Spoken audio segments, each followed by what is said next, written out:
வேதாகமத்திலே பழைய ஏற்பாட்டில் 1 சாமுவேல் 16-17 அதிகாரத்தில் நாம் பார்க்கும்போது இஸ்ரவேல் தேசத்திலே சவுல் என்ற ஒரு மனிதன் ராஜாவாக இருந்தான். அவனுடைய வருஷத்திலே சவுல் பொல்லாப்பானதை கர்த்தருக்கு விரோதமான பாவங்களை செய்து பொல்லாப்பானதை செய்து வந்தான். இதனாலே அந்த ஜனங்கள் எங்களுக்கு இந்த ராஜாவை வேண்டாம் என்று சொல்லி கர்த்தரிடத்திலே முறையிட்டார்கள். கர்த்தருடைய சன்னிதானத்திலே அது போய் சேர்ந்தவுடனே கர்த்தர் சாமுவேலை நோக்கி கர்த்தர் சாமுவேலை நோக்கி சவுலிடத்திலே போய் சொல்ல வேண்டும், நான் உன்னை ராஜ்ய பாரத்தை நான் எடுத்து விடுவேன் என்று கர்த்தர் சொல்லுகிறார் என்று சொல்லி சாமுவேலிடத்திலே கர்த்தர் சொன்னபோது கர்த்தரிடத்திலே மறுபடியுமாக சாமுவேல் சொல்லுகிறான், கர்த்தாவே, நான் சவுலிடத்திலே இதை போய் சொன்னவுடனே அவன் என்னை கொன்று போடுவானே என்று சொல்லி அவன் முறையிடுகிறான். கர்த்தர் சொன்னார், நான் இந்த சவுலை ராஜாவாக்கினது எனக்கு மனஸ்தாபமாக இருக்கிறது.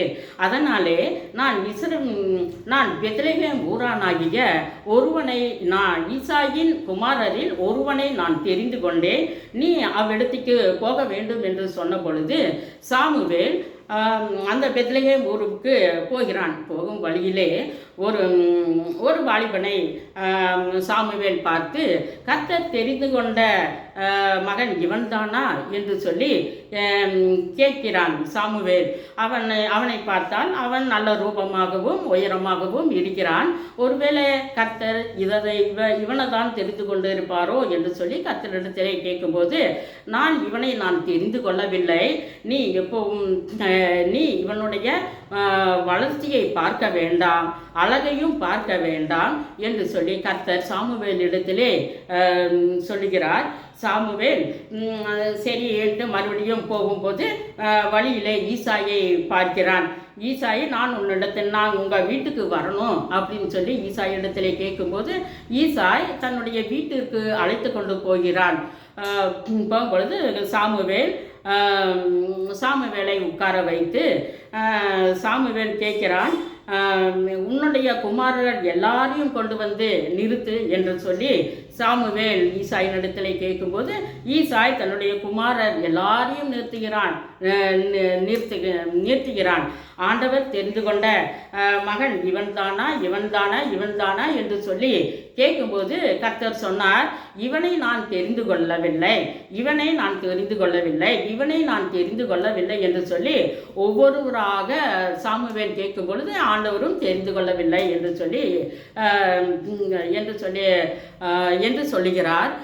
பிறகு சாமுவேல் ஈசாயினிடத்திலே கேட்கிறான், ஆமாம், உனக்கு இன்னொரு குமாரன் இருக்கிறானா என்று சொல்லி கேட்கும்போது, ஆமாம், எனக்கு 8 குமாரர், 7 குமாரர் இங்கே இருக்கிறார்கள், 8வது குமாரன் அவன் ஆடுகளை மேய்த்து கொண்டு இருக்கிறான் என்று சொல்லும் பொழுது சாமுவேல், நீ உடனே அந்த மகனை அழைத்து கொண்டு வர வேணும், ஆள் அனுப்பி வர சொல் என்று சொல்லும் பொழுது ஈசாய் ஆட்களை ஒரு ஆளை அனுப்பி அந்த தாவீதை வர வச்சான். இந்த தாவீது பார்ப்பதற்கு மிகவும் நல்ல ரூபம் உள்ளவனாக இருந்தான். அவன் காரிய சமந்தனாக இருந்தான். அவன் மிகவும் பராக்கிரமசாலி, யுத்த வீரன். அதனால தாவீது இப்படிப்பட்ட ஒரு வீரனாக இருக்கிறான்.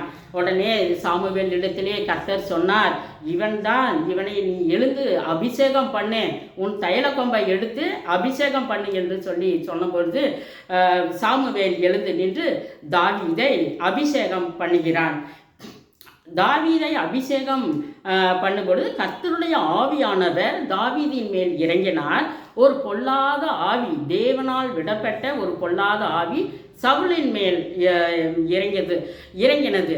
இந்த சவுல் அவனுடைய ஊழியக்காரரை அழைத்து சுரமண்டல வீணை வாசிக்கும் பொழுது இந்த பொல்லாத ஆவி அவனை விட்டு நீங்கினது என்று சொல்லி ஊழியக்காரர் சொன்னபோது அந்த ஊழியக்காரரையே அழைத்து சுரமண்டலம் வாசிக்கிற அதில் தேறின ஒரு வாலிபனை நீ கொண்டு வா என்று சொல்லி கேட்கும் பொழுது அப்போ இவன்